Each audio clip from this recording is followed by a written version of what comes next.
Hello વિદ્યાર્થી મિત્રો, તમારું સ્વાગત કરું છું. હું લઉં છું ધોરણ 10 ગણિત અને એની અંદર પ્રકરણ નંબર 3 દ્વિચલ સુરેખ સમીકરણ યુગ્મ, પ્રકરણ ત્રીજું.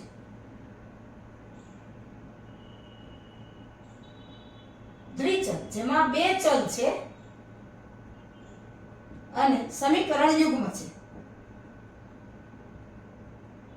દ્વિચલ સુરેખ સમીકરણ યુગ્મ, તેમાં સ્વાધ્યાય લેવાનું છે. સ્વાધ્યાય 3.3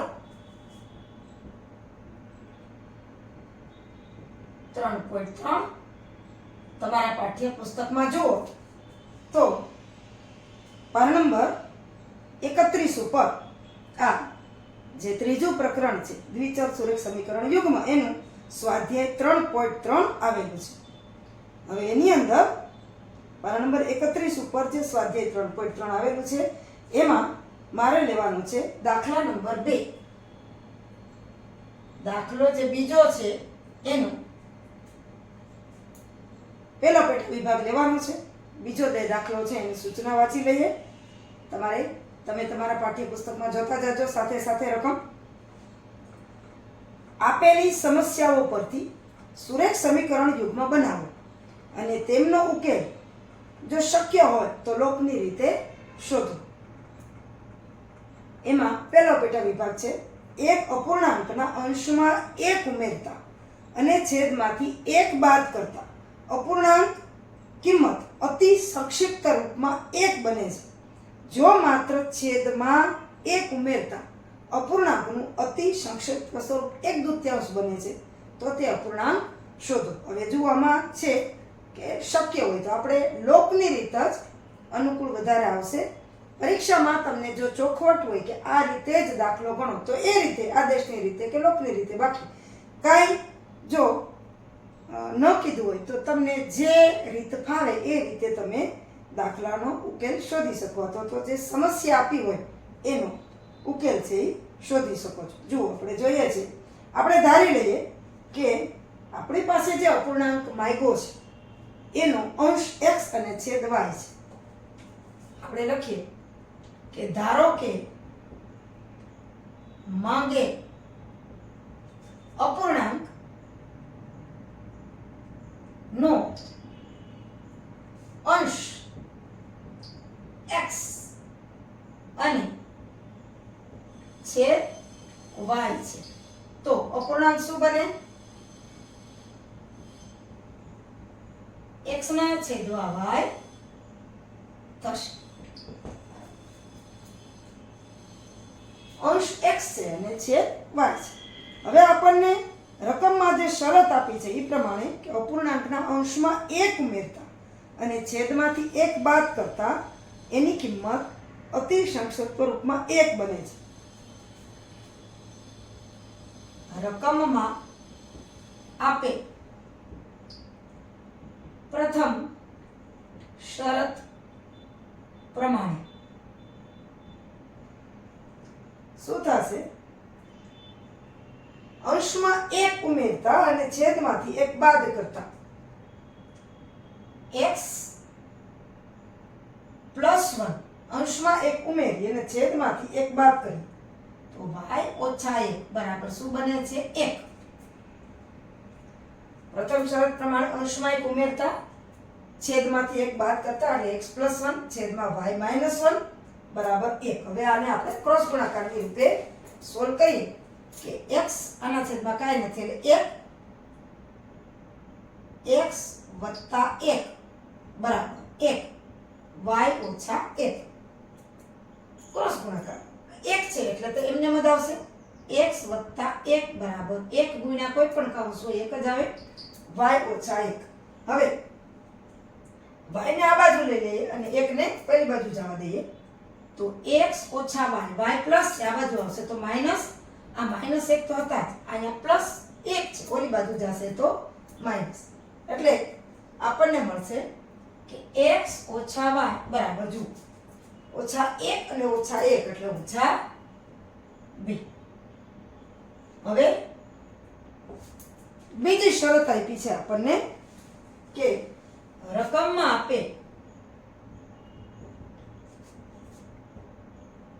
બીજી શરત મુજબ. બીજી શરત શું છે?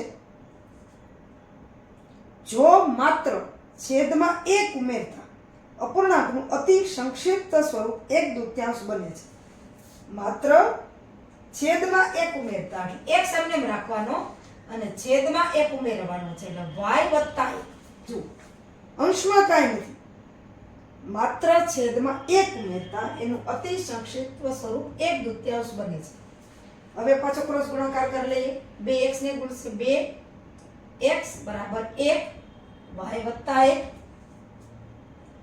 2x બરાબર 1 ગુણ્યા આ કૌંસ છે એટલે એમને એમ રહેશે.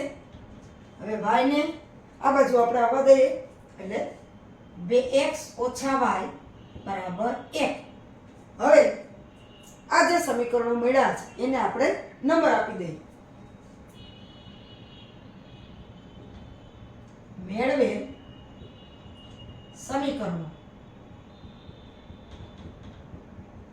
ક્યાં છે? તો કે x ઓછા y બરાબર ઓછા 2 એને સમીકરણ 1 કહી દઈએ અને આપણને આ જે મળ્યું છે કે 2x ઓછા y બરાબર 1 એને સમીકરણ કહી દઈએ 2. હવે સહગુણક તમે જુઓ તો અહીંયા 1 છે, અહીંયા 1 છે, માઈનસ 1 2 અને માઈનસ 1. હવે જુઓ લોપની રીતે કરીએ. કોઈ પણ એક ચલ છે એનો આપણે લોપ કરવાનો છે અને પછી આપણે લોપની રીતે દાખલો કરીએ. આપણે આ સમીકરણ ફરીથી લખી લઈએ એટલે યાદ રહી જાય કે x ઓછા y બરાબર ઓછા 2 જેને આપણે સમીકરણ 1 કીધું અને 2x ઓછા y બરાબર 1 જેને સમીકરણ આપણે 2 કીધું. હવે જુઓ લોપની રીતે આપણે ઉકેલ શોધવો છે. આ બેયના સહગુણકો સરખા છે પણ બેયની નિશાની પણ સરખી છે એટલે આપણે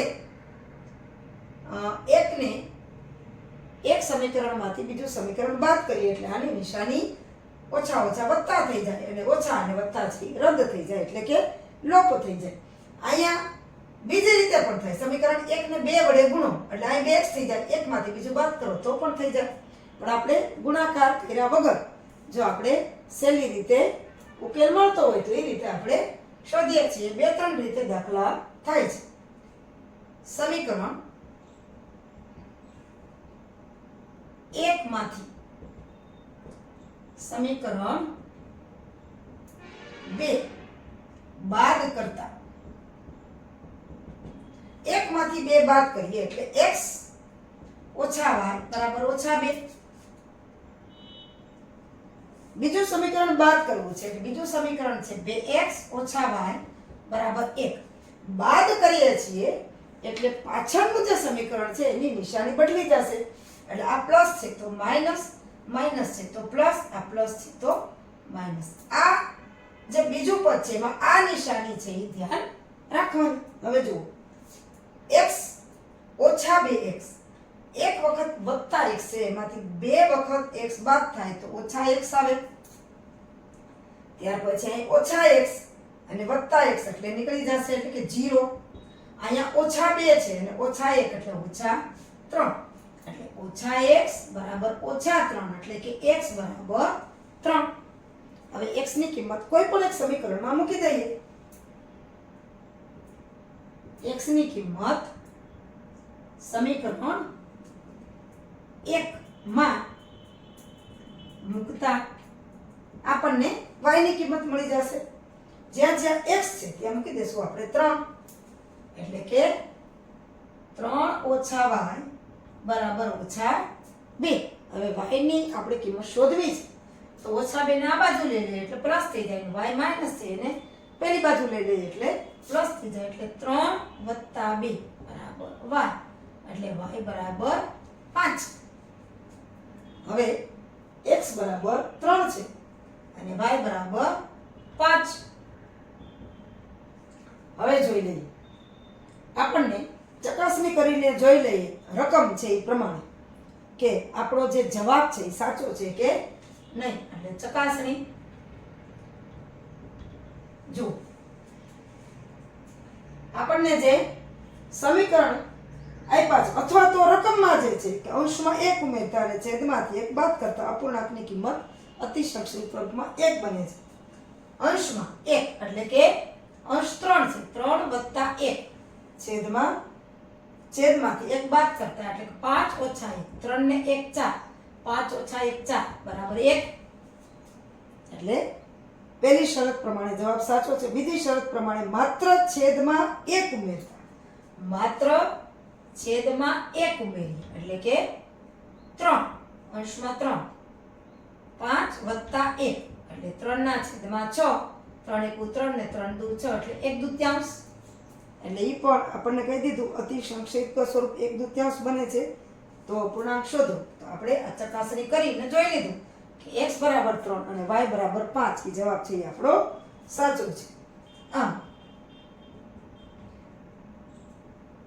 માગે અપૂર્ણાંક નો અંશ 3 અને છેદ 5 છે. માગેલ અપૂર્ણાંક અંશ 3 અને છેદ 5 એટલે 3 ના છેદમાં 5 છે. આ આપણી પાસે માગેલ હતું અને 3 ના છેદમાં 5 એ માગેલ અપૂર્ણાંક છે.